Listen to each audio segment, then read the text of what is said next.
Imagine two students sitting in the same classroom, learning the same material, doing the same homework. One of them ends the year near the top of the class, the other barely passes. Same school, same teacher, same curriculum. The only difference? What their teacher secretly believed about them on day one. This is the Golem Effect, and once you know about it, you'll start seeing it everywhere. The name comes from Jewish folklore. In the 16th century, a rabbi in Prague was said to have built a creature out of clay, a golem, and brought it to life using ancient ritual. The golem was meant to protect, to serve, to do good, but over time, something went wrong. The creature became erratic, destructive, out of control, and eventually, it had to be destroyed. Psychologists borrowed this image to describe a very human pattern. When we expect the worst from someone, we often end up creating exactly the kind of failure we were afraid of. Like the rabbi's clay monster, something built with low expectations tends to spiral out of control. Not through magic, through something far more ordinary. In the 1980s, a group of researchers led by psychologist Robert Rosenthal wanted to test something uncomfortable. Could a teacher's private expectations actually change a student's performance? Without the teacher saying a single word about it, they gave teachers a list of students they called low potential. These students hadn't actually been tested differently. The label was random. But something quietly started to shift. The teachers began treating those students differently. Not dramatically, not cruelly, but subtly. Less eye contact, shorter feedback, easier tasks, fewer chances to answer in class. The students didn't know any of this was happening, but they felt it, and their performance dropped. Not because they were less capable, but because the environment around them stopped believing they could do better. That's the mechanism of the Golem Effect. Low expectations don't just predict poor performance, they produce it. Here's the strange part. Most of the time, the person doing the expecting doesn't even realize they're doing it. A manager who thinks a new employee is mediocre doesn't sit down and say, "I'm going to hold you back." Instead, they unconsciously give that person less challenging work. They spend less time mentoring them.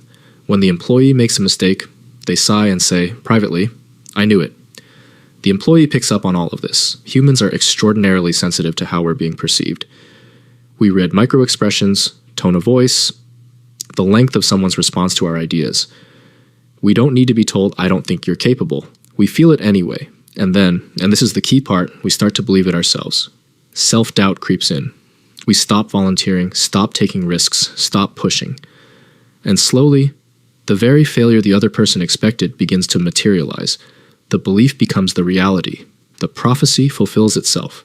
Think back to a teacher who seemed to have already decided you weren't a maths person, who called on other students more, who handed back your test with a look rather than a comment, or a manager who never quite gave you the big project, who always had someone else present in the key meetings, who seemed surprised when you got something right.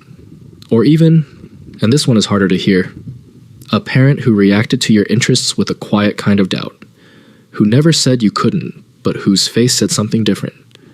None of these people may have been trying to harm you. Most weren't. But the Golem Effect doesn't require bad intentions. It only requires low expectations held consistently over time. And here's what makes it truly insidious. It works in reverse too. When we carry low expectations of ourselves, when we tell ourselves we're just not good at this, we unconsciously behave in ways that make that story true. We don't try as hard, we give up sooner, we interpret early setbacks as confirmation rather than information. The golem lives inside us as much as it lives in the people around us. There's a reason psychologists that paired the Golem Effect with its opposite. The Pygmalion Effect, named after the sculptor in Greek mythology who fell in love with his own creation. High expectations, consistently held and communicated, can lift performance just as reliably as low ones crush it.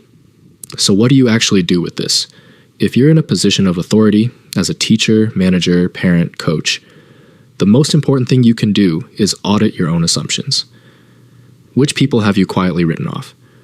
Who gets shorter replies, easier tasks, less of your attention? Because they're noticing. Even when you think you're hiding it perfectly, they're noticing.